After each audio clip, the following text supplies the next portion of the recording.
வருங்கால ஆசிரியர் பெருமக்களுக்கு இனிய வணக்கங்கள். 6/2/2023 அன்று நடைபெற்ற TNTET பேப்பர் 2க்கான ஆன்சர் கீயை இந்த வீடியோவில் பார்க்கலாம். 91வது கேள்வி. எக்ஸ் மற்றும் ஒய் இருவரும் இணைந்து ஒரு வேலையை 6 நாட்களில் முடிப்பர். ஒய் மட்டும் தனியே அந்த வேலையை 15 நாட்களில் முடிப்பார் எனில் எக்ஸ் மட்டும் தனியே அந்த வேலையை முடிக்கும் நாட்களின் எண்ணிக்கையானது. அதாவது 2 பேர் சேர்ந்து ஒரு வேலையை எவ்வளோ நாளில் முடிப்பாங்கன்னு சொல்லிட்டு ஓராளை மட்டும் என்ன பண்ணியிருக்காங்க அப்படின்னா தனியாக கேட்டிருக்காங்க. இப்படி சொல்கிறாங்கன்னா அவங்க 2 நம்பர் கொடுத்துருக்காங்க பாருங்கள், 6, 15ன்ட்டு. அது ரெண்டுத்தையும் நம்ம கீழே என்ன பண்ணுறோம் அப்படின்னா மல்டிப்ளை பண்ணுறோம். ஒருத்தரை மட்டும் தனியாக கேட்குறாங்கன்னா அந்த 2 நம்பரையும் மைனஸ் பண்ணணும். 15ல் 6 போயிடுச்சு அப்படின்னா 9. சரிங்களா? இப்போ கேன்சல் பண்ணிட்டா முடிஞ்சிச்சு. 3 9, 2 3 6, 1 3 3, I 3 15. அப்போ 1/2 10.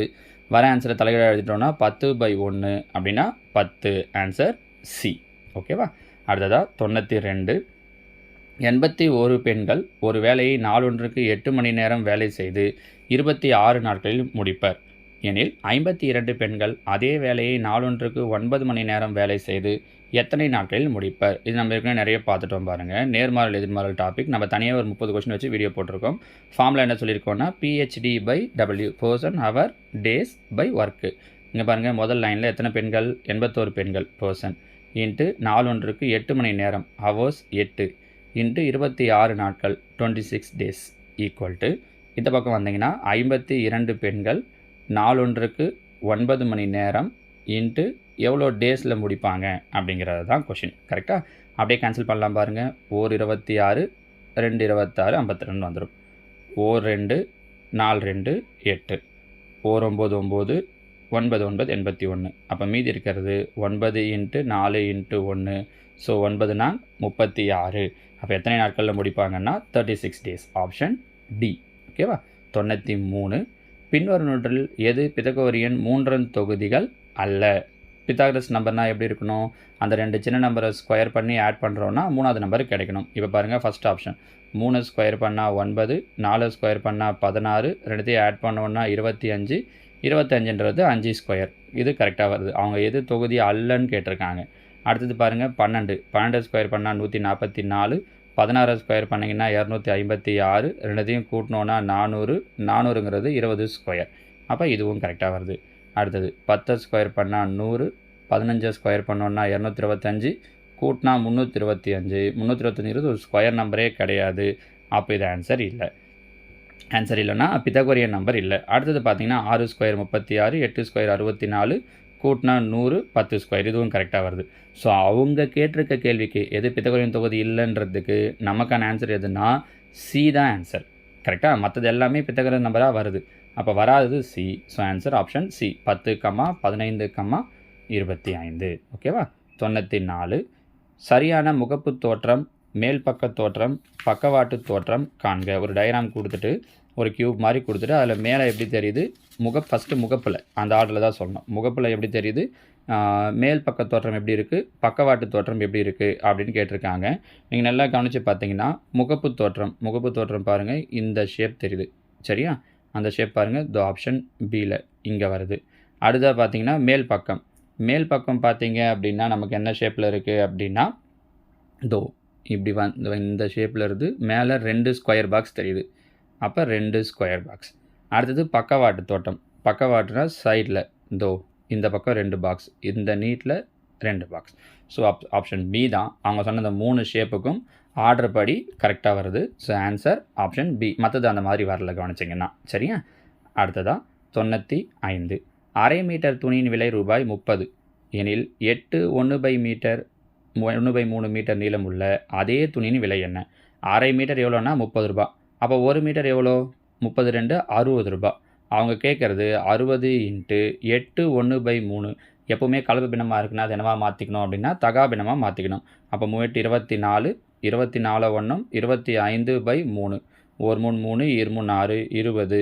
அப்போ 20 இன்ட்டு 25 500. அப்போ 8 1/3 மீட்டர் துணியோடைய விலை எவ்வளோ அப்படின்னா ரூபாய் 500. சரிங்களா? அடுத்ததா 8 8 8 8 லைனாக 8 கொடுத்துருக்காங்க, ஒரு 8 9 வாட்டி. அதோடைய திட்ட விலக்கம் என்னன்னு கேட்டிருக்காங்க. ஒரே மாதிரியான நம்பர்ஸை கொடுத்துட்டு திட்ட விலக்கம் கேட்குறாங்க அப்படின்னா அதோட ஆன்சர் என்ன வரும் அப்படின்னா 0 வரும். அதை ஞாபகம் வச்சுக்கோங்க. திட்ட விலக்கம் கண்டுபிடிக்கிறதுக்கு ஃபார்முலாஸ்லாம் இருக்குது. ஆனால் இங்கே அவங்க கொடுத்துருக்கிறது எல்லாமே ஒரே நம்பர்ஸே கொடுத்துருக்காங்க. இப்படி ஒரே நம்பர்ஸை கொடுக்குறாங்க அப்படின்னா அதோடைய திட்ட விலக்கம் என்ன கிடைச்சிரும் அப்படின்னா 0. சரிங்களா? Answer option A 0. அடுத்ததாக 97. பின்வருவனவற்றுள் எது தவறானது? எது 4 ஸ்டேட்மெண்ட் கொடுத்துட்டு எது ஃபால்ஸ்ன்னு கேட்டிருக்காங்க. இதில் பாருங்கள், வட்டத்தின் ஏதேனும் ஒரு புள்ளியில் வரையப்பட்ட தொடுகோடு தொடுபுள்ளி வழியே செல்லும் ஆரத்திற்கு செங்குத்தாகும். ஆமாம், அது கரெக்ட். அது ஏன்னா இப்படி ஒரு ஆரம் இருக்குது அப்படின்னா இது மேலே நம்ம ஒரு தொடுகோடு டேஞ்சன்ட் இப்படி ட்ரா பண்ணுறோம் அப்படின்னா இது ரெண்டும் எப்படி இருக்கும்னா செங்குத்தாக இருக்கும். அதனால் இந்த ஸ்டேட்மெண்ட் கரெக்ட். வட்டத்திற்கு வெளியே அமைந்த புள்ளியிலிருந்து வட்டத்திற்கு 2 தொடுகோடுகள் வரையலாம். ஆமாம், நம்ம வடிவியல் பார்க்கும்போது இதெல்லாம் பார்க்க போகிறோம்.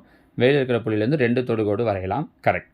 வெளிப்புற புள்ளியிலிருந்து வட்டத்திற்கு வரையப்பட்ட தொடுகோடுகளின் நீளங்கள் சமம். இந்த தொடுகோடு வரைகிறோம் அப்படின்னா கண்டிப்பாக அதோட நீளமும் சமமாக தான் இருக்கும். இதுவும் கரெக்ட். அப்போ லாஸ்ட் ஸ்டேட்மெண்ட் தான் தப்பாக இருக்கும். வட்டங்களுக்கு வரையப்பட்ட 2 பொதுவான தொடுகோடுகளின் நீளங்கள் சமம் அல்லன்னு கொடுத்துருக்காங்க. இதே ஸ்டேட்மெண்ட் தான் இங்கே சமம்னு கொடுத்துருக்கு, இங்கே சமம் அல்லன்னு கொடுத்துருக்காங்க. அப்படி தான் தப்பு. ஸோ நம்மளோட ஆன்சர் ஆப்ஷன் டி. ஓகேவா? ஏன்னா எது தவறுன்னு தான் கேட்டிருக்காங்க. 98. ரூபாய் 6400 ஏ மற்றும் பி இரு நபர்களுக்கு 5:3 என்ற விகிதத்தில் பிரித்து கொடுத்தால் ஏவுக்கு கிடைக்கும் தொகை எவ்வளவு? பாருங்கள், மொத்த அமௌண்ட் 6400, 5:3. அப்போ 5 பங்கு, இவருக்கு 3 பங்கு, சேர்த்தா எத்தனை பங்கு கிடைக்குதுன்னா 8 பங்கு. அப்போ டிவைடட் பை 8 இன்ட்டு யாரோட பங்கு கேட்குறாங்கன்னா ஏவோட பங்கு. ஏவுக்கு எத்தனை பங்குன்னா 5 பங்கு. அப்போ இன்ட்டு 5. 1 8 8 8 64. அப்போ 800 இன்ட்டு 5, 8 5 40, 2 0 இருக்கிறதா 2 0. அப்போ ஆன்சர் 4000 ரூபாய். ஸோ ஏவுக்கு கிடைக்கும் தொகை எவ்வளவு அப்படின்னா 4000. Option C. நம்ம என்ன தப்பு பண்ண வாய்ப்பு இருக்குது அப்படின்னா ஆப்ஷன் ஏவில் 400ன்னு கொடுத்துருக்காங்க, அதை போட்டுறதுக்கு வாய்ப்பு இருக்குது. கவனமாக போடணும். ஆப்ஷன் சி ரூபாய் 4000. அடுத்தது 99. 117 வோல்ட் பவர் 20 1ஆம் இலக்கம். பாருங்கள், 1ஆம் இலக்கம் தான் கேட்டிருக்காங்க. அப்போ நான் 7 மட்டும் எடுத்துக்கிறேன். பவரில் என்ன இருக்குன்னா 20. சப்போஸ் இங்கே பாருங்கள் 7 பவர் 2ன்னா என்ன கிடைக்கும்? 7 49. கடைசி அப்போ என்ன இருக்குன்னா 9 இருக்கும். இன்னொரு 7 பவர் 2 எடுத்துக்கிறேன். அப்போ என்ன கிடைக்கும்? Last number 9. இந்த 2 9ஐயும் பெருக்கினீங்கன்னா என்ன வரும்? 9 9 81. Last number 1. அப்போ இங்கே பவரில் 2 பவரில் 2, அதாவது பவரில் அப்போ 2 + 2 4. ஸோ 7 பவர் 4 அப்படின்னா ஆன்சர் என்ன வருதுன்னா 1ஆம் இலக்கம் 1ன்னு வருது. ஏன் நான் 4 மாற்றிருக்கேன்னா இங்கே பாருங்கள் பவரில் 20 இருக்குது. அப்போது 7 பவர் 4 20, 4 5 20ன்னு பிரிச்சுக்கலாமா? கரெக்டாக? அப்போ 7 பவர் 4க்கு 1ஆம் இலக்கம் என்ன வருதுன்னா 1. அப்போ 1ஓட பவரில் 5. 1உடைய பவரில் என்ன இருந்தாலும் கடைசி என்ன தான் வரும்? 1 தான் வரும். அப்போ ஆன்சர் 1. ஸோ இதோட 1ஆம் இலக்கம் என்னவாக இருக்கும் அப்படின்னா 1ன்னு இருக்கும். முடிஞ்சிச்சு பாருங்கள். சரியா? ஸோ எந்த ஒரு நம்பருக்கும் நீங்கள் இந்த மாதிரி 4 பவர் கண்டுபிடிச்சிட்டு அதுக்கப்புறம் போடுறது அப்படிங்கிறது ஈஸியானது. சரிங்களா? அடுத்ததாக 100. ஒரு செங்கோண முக்கோணத்தின் பக்கங்களின் விகிதம் 8:15:7 மற்றும் அதன் சுற்றளவு 150 அலகுகள் எனில் அதன் பக்கங்கள் டேஷ் அலகுகள் ஆகும். இப்போ இது பாருங்கள், இதில் ஆக்சுவலாக அவங்க ஆப்ஷன் சரியாக கொடுத்துருந்தாங்க அப்படின்னா ஆப்ஷன் வந்து சொல்கிறது ஈஸி. அவங்க கொடுத்துருக்கக்கூடிய 4 ஆப்ஷனுமே தப்பாக இருக்குது. சரிங்களா? அதனால் நான் எப்படி போடுறதுன்னு சொல்லிடுறேன். கொஷின் கேட்டாங்கன்னா ஆப்ஷன் இருந்தால் இன்னும் ஈஸியாகவே சொல்லிட்டு இருப்பேன். நான் வேணால் ஆன்சரை கண்டுபிடிச்சி சொல்லிவிட்டு அதை எப்படி ஆப்ஷனில் கொடுத்துருந்தாங்கன்னா கரெக்டாக போகிறதுன்றதையும் நான் உங்களுக்கு சொல்கிறேன். இங்கே பாருங்கள் 3 பக்கங்களுடைய விகிதம் சொல்லியிருக்காங்க. 8 15 7. அப்போ இது 8 பங்கு, இது 15 பங்கு, இது 7 பங்கு. மொத்தம் சேர்த்தோன்னா 8 15 23 7 30 பங்கு ஆகுது. மொத்த பங்கு 30. சுற்றளவு எவ்வளோ கொடுத்துருக்காங்கன்னா 150. அப்போ ஒரு பங்கு கண்டுபிடிக்கணும். 0 0 கேன்சல் ஆகிடும். 1 3 I 3 15. அப்போ ஒரு பங்குன்றது 5. இப்போ பக்கத்துக்கு வாங்க. 8 பங்கு. அப்போ 8 × 5, 8 5 40. ரெண்டாவது 15 பங்கு. 15 × 5 75. மூணாவது 7 பங்கு. 7 × 5 35. 7 5. அப்போது பக்கங்களுடைய அளவுகள் என்னவாக இருக்கும் அப்படின்னா 40, 75, 35ன்னு இருக்கும். அவங்க அந்த மாதிரியான ஆப்ஷன் எதுவுமே இங்கே கொடுக்கல. ஒருவேளை ஆன்சர் கரெக்டாக கொடுத்துருந்தாங்கன்னா நம்ம எப்படி கண்டுபிடிக்கலாம்னா முதல் நம்பர் 8ஆம் வாய்ப்பாட்டில் வரணும், 2ஆம் நம்பர் 15ஆம் வாய்ப்பாட்டில் வரணும், 3ஆவது நம்பர் 7ஆம் வாய்ப்பாட்டில் வரணும் அப்படின்னு சொல்லி நம்ம கண்டுபிடிக்கலாம். இந்த இடத்துல பார்த்தீங்க அப்படின்னா அவங்க அந்த மாதிரி ஆப்ஷனே கொடுக்கல. நமக்கு வந்த ஆன்சர் 40, 75, 35. ஆப்ஷனில் எங்கேயுமே அது இல்லை பாருங்கள். சரிங்களா? அதனால் ஸ்டார் போட்டு கொடுத்துட்டாங்க இந்த கேள்விக்கு ஆன்சர் கீ கொடுக்கும்போது. 101. வட்டத்தின் மையத்திலிருந்து 24 சென்டிமீட்டர் தொலைவில் 20 சென்டிமீட்டர் நீளமுள்ள நாண் வரையப்பட்டுள்ளது எனில் வட்டத்தின் விட்டம் காண்க. இதே மெத்தடில் ஏற்கனவே ஒரு இதில் கொஷின் கேட்டிருக்காங்க. கொஷின் புரிஞ்சுக்கிட்டிங்கன்னா ரொம்ப ஈஸி. வட்டத்தின் மையத்திலிருந்து ஒரு நாண் இருக்குது. இங்கே எவ்வளோ சென்டிமீட்டர் தொலைவில் இருக்குது அப்படின்னா 24 சென்டிமீட்டர் தொலைவில் இருக்குது. இந்த நாணுடைய நீளம் எவ்வளோ கொடுத்துருக்காங்கன்னா 20 சென்டிமீட்டர். நானோட மொத்த நீளம் 20, நம்ம இதில் பாதி போதும், அதனால் 10 எடுத்துக்கிறோம். ஃபஸ்ட்டு ஆரம் தான் கண்டுபிடிக்க முடியும். இது ஒரு செங்கோண முக்கோண ஷேப்பில் வந்துடும் பாருங்கள். இங்கே 24, இங்கே கீழே 10, இதுதான் ஆரம். ஆரம் கண்டுபிடிச்சிட்டோன்னா 2ஆல் பெருக்கிடலாம். அப்போது இது 90 டிகிரி கரெக்டாக. அப்போ இது கர்ணம் ஸ்கொயர்.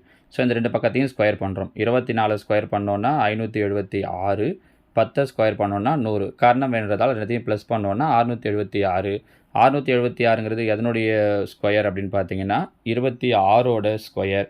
அப்போ இது ஆரம், நமக்கு தேவை விட்டம், அதனால் 2ஆல் பெருக்கிறோம். 26 2ஆல் பெருக்கணும் அப்படின்னா 52. அப்போ அந்த வட்டத்தினுடைய விட்டம் என்னவாக இருக்கும்னா 52 சென்டிமீட்டராக இருக்கும். சரிங்களா. அடுத்ததான் 102. P(x) மற்றும் Q(x) என்ற கோவைகளின் படி 5 எனில் P(x) + Q(x)ன் படி. இங்கே பாருங்கள், ரெண்டு கோவைகளுடைய படி 5ன்னு சொல்லியிருக்காங்க. இப்போது ரெண்டுத்தையும் கூட்டுறோன்னா படியும் கூட்டக்கூடாது, படி அதே தான் வரும். என்ன தான் வரும்னா 5ன்னு தான் வரும். ரெண்டு கோவைகளுடைய ப்ளஸ் பண்ணுறோன்னாலும் மைனஸ் பண்ணுறோன்னாலும் அப்போ ரெண்டுத்தோட படியும் என்னதான் வரும் அப்படின்னா 5 தான் வரும். சொல்லப்போனால் அந்த படி 5 இருக்கக்கூடிய நம்பர்ஸ் ரெண்டும் எதிரெண்களாக இருக்கக்கூடாது. இப்போ உதாரணத்துக்கு 7x⁵ ப்ளஸ் சம்திங் ஒரு டேர்ம், இன்னொன்று 3x⁵ ப்ளஸ் சம்திங் ஏதோ இருக்குது அப்படின்னா இரண்டையும் சேர்த்தாலும் 5 3 10 7 3 10ன்ட்டு இந்த கோஎஃபிஷியன்ஸை மட்டும்தான் ஆட் பண்ணுவோம். x⁵ அப்படியே தான் வரும் பாருங்கள். சரியா. ஸோ அப்பையும் படி என்ன தான் வரும் அப்படின்னா 5 தான் வரும். ஒருவேளை இது ப்ளஸ் 7x⁵, இது மைனஸ் 7x⁵ இருந்துச்சு, எதிரெண்களாக இருந்துச்சுன்னா அப்போ x⁵ கேன்சல் ஆகிடும். ஆனால் ஜென்ரலாக அதை நம்ம சொல்லும்போது அப்படி சொல்கிறது இல்லைன்றதால இப்படி சொல்லிடுறோம். ஒருவேளை இதே கொஷினில் அவங்க P(x) × Q(x)ன் படின்னு கேட்டிருந்தாங்க அப்படின்னா அடிஷன்லேயோ சப்ராக்ஷன்லேயோ கொடுத்த கொஷினில் இருக்கிற நம்பர் தான் அந்த படி தான் ஆன்சர். மல்டிப்ளை கொடுத்தாங்க அப்படின்னா அப்போ என்ன பண்ணிக்கணும்னா ப்ளஸ் பண்ணிக்கணும். கொஷினில் மல்டிப்ளை கொடுத்துருந்தாங்கன்னா படியை என்ன பண்ணிக்கணும் அப்படின்னா ப்ளஸ் பண்ணிக்கணும். 5 5 10 அப்படின்ட்டு போடணும். சரிங்களா. ஞாபகம் வச்சுக்கோங்க, எங்கேயாவது கேட்டாங்க அப்படின்னா அப்போ யூஸ் ஆகும், மல்டிப்ளையில் கேட்குறாங்கன்னா. சரியா. அடுத்ததாக 103. 9/100 என்ற எண்ணின் 1ஆம் இலக்கத்தை எழுதுக. இப்போ சொன்ன அதே தான் 9 ஸ்கொயர் 81, அப்போ 1ஆம் இலக்கம் 1. மறுபடியும் 9 ஸ்கொயர் 81, 1ஆம் இலக்கம் 1, 1 1. 9/2 2 9, அப்போ 9/4. 9/4னா 1ஆம் இலக்கம் என்ன வருதுன்னா 1ன்னு வருது. இப்போ 9/4 100 எப்படி பிரிக்கலாம்? 4 25 100. இப்போ 9/4னா என்னவாயிடுது? பவர் லாஸ்ட் நம்பர் 1ன்னு ஆகிடுது. 1/25. 1உடைய பவரில் என்ன இருந்தாலும் என்ன தான் வரும்? 1 தான் வரும். ஸோ ஆன்சர் இதுக்கு என்ன தான் வருதுன்னா 1 தான் வருது. சரியா. Option C. 104.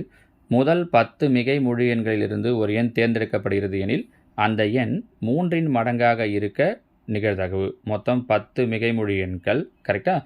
ஒரு எண் தேர்ந்தெடுக்கப்படுகிறது 3இன் மடங்கு. 10 மிகைமுழு எண்கள் கரெக்டாக. அப்படின்னா 1லேருந்து 10 வரைக்கும். சரியா. இதில் 3இன் மடங்குன்னா 3 6 9 மொத்தம் 3 நம்பர் இருக்குது. ஸோ ஆன்சர் 3/10 எங்கே இருக்குது? Option D 3/10. சரியா. அடுத்தது 105. பின்வருவனவற்றுள் எது தொகுக்கப்பட்ட தரவு அல்லன்னு கேட்டிருக்காங்க. சரிங்களா. இப்போ இதில் பார்த்தீங்க அப்படின்னா நிகழ்வு செவ்வகம் மட்டும்தான் தொகுக்கப்பட்ட தரவு அல்ல, மீதி எல்லாமே நேர்கோட்டு வரைபடம், படவிலக்க முறை, வட்ட விளக்க படம் எல்லாம் தொகுக்கப்பட்ட தரவு தான். So answer option A. ஓகேவா. அடுத்ததான் 106. மிது, தேவி மற்றும் செல்வி ஆகியோர் ஒரு வட்ட வடிவிலான ஓடுபாதையின் சுற்றை முறையே 10 15 மற்றும் 20 நிமிடங்களில் சுற்றி முடிக்கின்றனர். அவர்கள் தொடக்க புள்ளியில் காலை 7 மணிக்கு ஒன்றாக சுற்றத் தொடங்கினால் அவர்கள் மீண்டும் எப்பொழுது தொடக்க புள்ளியில் ஒன்றாக சந்திப்பார்கள்? இந்த மாதிரி டைம் வச்சு கேட்குறாங்க அப்படின்னா நம்ம என்ன கண்டுபிடிக்கணும்னா எல்சிஎம் 10 15 20 எல்லாமே எந்த வாய்ப்பாட்டில் வரும் அப்படின்னா 5ஆம் வாய்ப்பாடு. 2 10 3 15 4 20. மறுபடியும் பாருங்கள் 2ஆம் வாய்ப்பாடு. எல்சிஎம் தான் கண்டுபிடிக்கணுன்றதால் 2 நம்பர் வந்தால் கூட போடலாம். 1 2 3 வராது, 2 4. அப்போ 2 10 3 6 10 × 6 60. 60 நிமிடங்கள் கழித்து மறுபடியும் சந்திப்பாங்க. 60 நிமிடம்னா 1 ஹவர் கரெக்டாக. அப்போது அவங்க 3 பேரும் ஒன்றா ஓட ஆரம்பிக்கிறது 7 மணிக்கு. 1 மணி நேரம் கழிச்சு அப்படின்னும் போது எத்தனை மணிக்கு சந்திப்பாங்கன்னா 8 மணிக்கு. Option C 8 AM. புரியுதுங்களா. அடுத்ததாக 107. 2a² minus 7ab plus b² plus 6ab minus 2b² plus ab என்பது ஒரு உறுப்புக்கோவையா, ஈருறுப்பா, மூவுறுப்பா, பல்லுறுப்பான்னு கேட்டிருக்காங்க. நம்ம ஒரே டேர்ம் எல்லாம் லைக் டேர்ம்ஸ் எல்லாம் ஒன்றா சேர்த்துக்கலாம். a² ஒரு டேர்ம் தான் இருக்குது, அதனால் அப்படியே வச்சுக்கோங்க.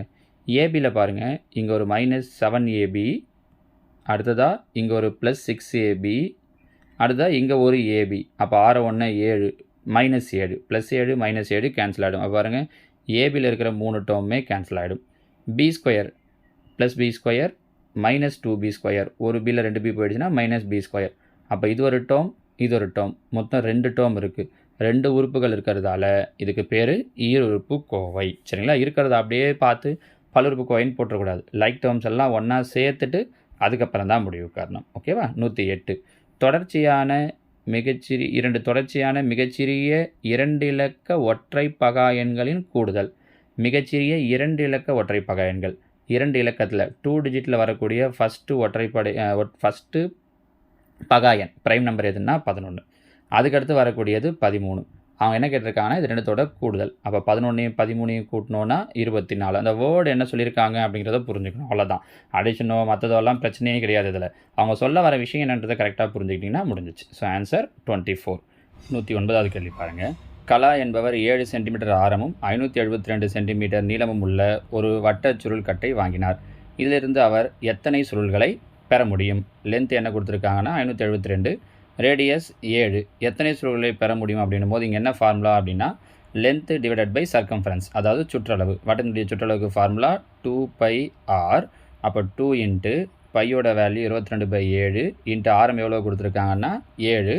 மேலே லென்த்துங்கிறது அவங்க சொல்லியிருக்கிற லென்த்து எவ்வளோ சொல்லியிருக்காங்க அப்படின்னா 572. பாருங்கள், 7 7 கேன்சல் ஆகிடும். இங்கே 22 அடித்தோம் அப்படின்னா ஈர் 11 22, I11 55, மீதி 2, ஈர் 11 22, 1 2 26 2 52, 1 2 13 2 26. அப்போ எத்தனை சுருள்களை பெற முடியும் அப்படின்னா 13 சுருள்களை பெற முடியும். Option D. ஓகேவா? 110 40 சென்டிமீட்டர் பக்க அளவு உள்ள ஒரு சமபக்க முக்கோணத்தின் ஒரு முனையிலிருந்து 6 சென்டிமீட்டர் பக்கம் உள்ள ஒரு சமபக்க முக்கோணம் நீக்கப்படுகிறது எனில் மீதமுள்ள பகுதியின் சுற்றளவு. இங்கே பாருங்கள், ஒரு சமபக்க முக்கோணம், இதோடைய பக்க அளவுகள் எவ்வளோ சொல்லியிருக்காங்கன்னா 40. ஒரு பக்கம் அப்போ எத்தனை சென்டிமீட்டர்னா 40 சென்டிமீட்டர். இதில் ஒரு பக்கத்தில் இருந்து 6 சென்டிமீட்டர் பக்கம் இருக்கிற ஒரு சமபக்க முக்கோணத்தை நீக்கிடுறாங்களாம். இங்கேருந்து இந்த 6 சென்டிமீட்டர் இதை நீக்கிடுறாங்க. அப்படின்னா இந்த இடம் என்ன ஆகிடும்னா 6 ஆகிடும். இது மொத்தம் 40 இருந்தது, இங்கே 6 போயிடுச்சுன்னா இது 34. அதே தான், இங்கே 6 போயிடுச்சுன்னா இது 34. கரெக்டாக? இப்போ இந்த 40 கிடையாது. இதோட சுற்றளவு என்னன்றது தான் அவங்களோட கொஷின். பாருங்கள், 34, ஒரு 6 40, இது ஒரு 40 80, இது ஒரு 34 114. அப்போ இந்த பகுதியினுடைய சுற்றளவு என்னவாக இருக்கும் அப்படின்னா 114 சென்டிமீட்டராக இருக்கும். Option D. ஓகேங்களா? 111 ஏவுக்கு பதில் ப்ளஸ் எனவும் பிக்கு பதில் மல்டிப்ளை எனவும் சிக்கு பதில் மைனஸ் டிக்கு பதில் வகுத்தல் எனவும் கொண்டால் கீழே ஒரு வேல்யூ கொடுத்துட்டு அதோட வேல்யூ என்னன்னு கேட்டிருக்காங்க. பாருங்கள், 4 பிக்கு பதில் என்ன போடுறோம்? பெருக்கல் 3 சிக்கு பதில் மைனஸ் 5 ஏவுக்கு பதில் ப்ளஸ் 30 டிக்கு பதில் வகுத்தல் 2. போர்ட் மாஸ் ரூல் படி முதல்ல எதை செய்யணும்னா வகுத்தல். 30 2ஆல் வகுத்தோன்னா 15. அடுத்து எதை செய்யணும்னா பெருக்கல். 4 3 12. அப்போ 12 மைனஸ் 5 ப்ளஸ் 15. அப்போ 12 15 27. 27 5 போயிடுச்சு அப்படின்னா 22. Option D. ஓகேவா? 112 ஒரு முக்கோணம் கொடுத்துட்டாங்க. அதில் ஆர் என்பது இருசம வெட்டி ஆகும். ஆர்எஸ் அப்படிங்கிறது ஆரோட இருசம வெட்டி. பிஎஸ் கொடுத்துருக்காங்க, எஸ்கியூ ஆர்கியூ கொடுத்துட்டு பிஆர். இது 10th புக்கில் கோண இருசம வெட்டி தேற்றம், ஆங்கிள் பைசெக்டார் தியரம் அப்படின்னு ஒன்று இருக்கும். அந்த தியரம் படி இங்கே பாருங்கள், இந்த ஆர்பி டிவைடட் பை இந்த சைடு ஆர்கியூ ஈக்குவல் டு கீழே இருக்க 2 பாதி சைடு பிஎஸ் பை எஸ்கியூன்னு சொல்லியிருப்பாங்க. இந்த 2 சைடு டிவைடட் பை கீழே இருக்க 2 ஆஃப் சைடு. ஆர்பி தெரியாது, அவங்க அதுதான் கேட்டிருக்காங்க. பிஆர் என்னன்றது தான். ஆர்கியூ எவ்வளோ சொல்லியிருக்காங்க அப்படின்னா 6. பிஎஸ் எவ்வளோன்னா 3. இந்த எஸ்கியூ பார்த்திங்கன்னா 4. அப்போ இந்த வகுத்தல் இருக்கிற 6 ஈக்குவல்ட்டுக்கு அந்த பக்கம் போயிடுச்சுன்னா பெருக்கல் ஆகிடும். அப்போ 6 இன்ட்டு இங்கே பாருங்கள், 3 2 6 2 4. வேறு எதுவும் பண்ண முடியாது. அப்போ 3 9 9/2. 9 2ஆல் அடித்தோம் அப்படின்னா 4.5 அப்படிங்கிறது தான் இந்த கேள்விக்குண்டான சரியான விடை. Option D. 113 15% ஆண்டு வட்டியில் 3 ஆண்டுகளுக்கு கிடைத்த தனி வட்டிக்கும் கூட்டு வட்டிக்கும் இடையேயான வித்தியாசம் ரூபாய் 1134 எனில் அசல். தனி வட்டிக்கும் கூட்டு வட்டிக்கும் 3 வருஷ வித்தியாசத்துக்கான ஃபார்முலா என்ன அப்படின்னு சொல்லி பார்த்தீங்கன்னா, difference D = P × R/100 whole square into 3 + R/100 அப்படிங்கிறது தான் ஃபார்முலா. இதில் அவங்க டிஃப்ரென்ஸ் எவ்வளோ கொடுத்துட்டாங்கன்னா 1134. அசல் தெரியாது, அதுதான் P. ஆறுங்கிறது எவ்வளோ சொல்லியிருக்காங்கன்னா 15%. அப்போ ஆறுக்கு பதில் 15ன்னு போட்டோன்னா 15/100 கேன்சல் பண்ணோன்னா 3 5 15 25 100. அப்போ 3/20ன்னு கிடைக்கும். இன்ட்டு ஸ்கொயரில் இருக்கிறதால 2 வாட்டி 3/20ன்னு போட்டுக்கிறேன். இன்ட்டு இங்கே பாருங்கள் 3 + ஆறுக்கு பதில் தான் என்ன சொல்லியிருக்கோன்னா 3/20ன்னு சொல்லியிருக்கோம். R/100க்கு தான் கரெக்டாக. அப்போ 3/20. அப்போ 20 3 60. 60 ஒரு 3 63/20ன்னு வந்துடும். கரெக்டாக. நமக்கு தேவை P தான். அப்போ இது எல்லாத்தையும் இந்த பக்கம் கொண்டு வரணும். அப்போ பாருங்கள், இந்த பக்கத்தில் இருக்கிற 20 20 20ன்றது அங்கே மேலே பெருக்கல்ல வந்துடும். இந்த 3 3 63ன்றது இந்த பக்கம் வகுத்தலில் வந்துடும். அப்போ வகுத்தலில் வரும்போது கேன்சல் பண்ணலாம் பாருங்கள். ஒரு 3 3 3 9 மீதி 2 7 3 21 மீதி 2 8 3 24. மறுபடியும் 3ஆம் வாய்ப்பாட்டில் பண்ணிங்கன்னா ஒரு 3 3 7 3 6 மீதி 1 6 3 18. 63ஆம் வாய்ப்பாட்டில் பண்ணோன்னா 2 63 126. ஸோ கீழே இருக்கிறது 2 2 4 4 8 8000. இங்கே ஒரு 2. அப்போ 8002 பெருக்கணுன்னா 8 2 16. ஸோ 16000ன்றது தான் அதனுடைய அசல். ஓகேவா? Option A. அடுத்தது 114. 7 பில்லியன் எண்ணில் எத்தனை லட்சங்கள் உள்ளன? ஃபஸ்ட்டு 1 பில்லியன் அப்படின்னா என்னன்னு தெரியணும். 1 பில்லியன் அப்படிங்கிறது பார்த்தீங்க அப்படின்னா 100 கோடி. 1 பில்லியனுங்கிறது 100 கோடி. இவங்க 7 பில்லியன் சொல்லியிருக்காங்க. அப்போனா 700 கோடி. சரியா? அப்போ 700 கோடி அப்படின்னும்போது இங்கே பாருங்கள், உங்களுக்கு அது மாதிரி அந்த கோடியில் போடும்போது டவுட் வருதுன்னா நீங்கள் 0 இப்படி ரிவர்ஸில் போட்டு வரலாம். 1 10 100 1000 10000 லட்சம் 10 லட்சம் 1 கோடி 10 கோடி 100 கோடி வரும்போது 7 வந்துடும். 700 கோடி. எத்தனை லட்சங்கள் இருக்குதுன்னு கேட்டிருக்காங்க. 1 10 100 1000 10000 லட்சம் வரும்போது 1. அப்போ பாருங்கள், 1 2 3 4 5 0. 1 2 3 4 5 0 கேன்சல் ஆகிடும். மீதி என்ன நம்பர் இருக்குது அப்படின்னா 70000. அப்போ எத்தனை லட்சங்கள் இருக்குது அப்படின்னா 70000 லட்சங்கள் இருக்குது. Option B. ஓகேங்களா? அடுத்ததாக 115. ஒரு பண்ணையில் சில கோழிகளும் மாடுகளும் இருந்தன. அவற்றின் மொத்த தலைகளின் எண்ணிக்கை 77. மொத்த கால்களின் எண்ணிக்கை 248 எனில் அப்பண்ணையில் உள்ள கோழிகளின் எண்ணிக்கை. இதுக்கு மெத்தடாக போட்டோன்னா 2 ஈக்குவேஷன் வச்சு சால்வ் பண்ணணும். அதை விட ஈஸி கீழே ஆப்ஷனில் இருந்து பண்ணுறது. அவங்க கேட்டிருக்கிறது கோழிகளின் எண்ணிக்கை. மொத்தமாக எத்தனை விலங்குகள் விலங்குகள் பரவி இருக்குன்னா 77.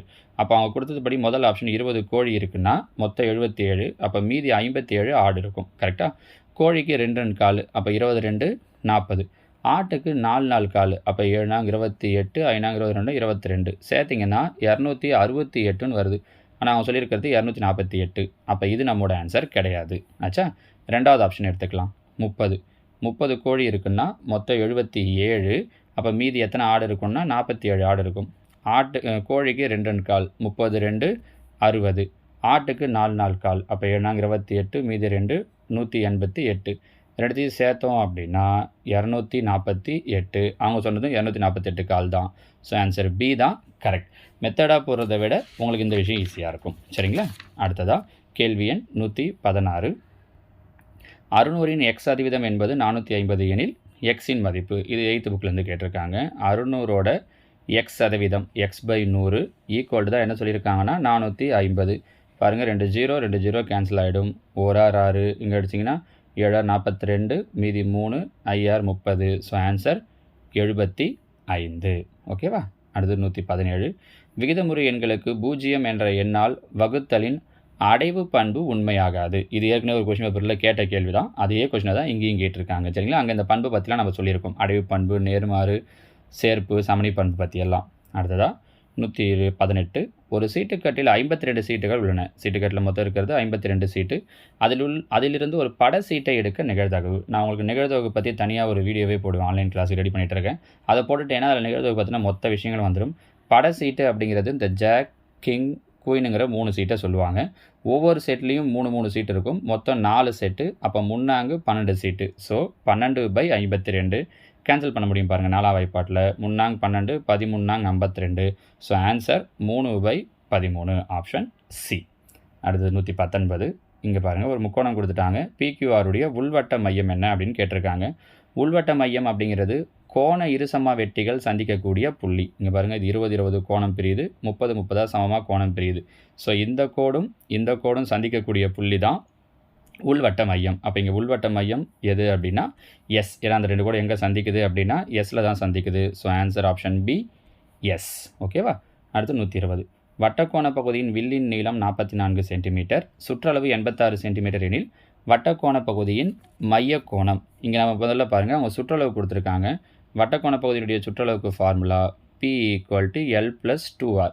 P தான் எவ்வளோ கொடுத்துட்டாங்கன்னா 86, நீளம் தான் 44ன்னு சொல்லிட்டாங்க, ப்ளஸ் 2R.